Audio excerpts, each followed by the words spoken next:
বিশ্বনবী বললেন, খায়রুকুম মান তাআল্লামাল কুরআন ওয়া আল্লামা। তোমাদের মধ্য থেকে ওই ব্যক্তি আল্লাহর কাছে সবচাইতে বেশি সেরা, যে নিজে কোরআন শিখে অন্যরে শিখায়া দেয়। আপনি কোরআন শিখলে আপনি সেরা, আবার আপনি যদি শিখায়া দেন তবেও আপনি সেরা।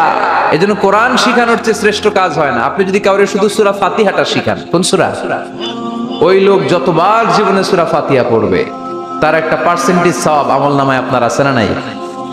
আবার ওই লোক যদি কাউরে এই সূরা ফাতিহাটা শিখায়, আবার যারে শিখালে এ যদি আবার আরেকজনরে শিখায়, এভাবে যতজনকে শিখাবে প্রত্যেকের সওয়াব থেকে একটা পার্সেন্টেজ সওয়াব আপনার আমলনামায় দিয়ে দিবে কে?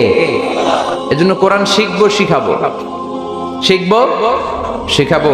যারা কোরআন জানি না, কোরআন জেনে মরবো। No excuse will be granted that day.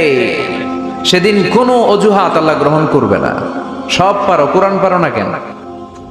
সবই তো পারো, হিন্দিতে কথা বলতে পারো।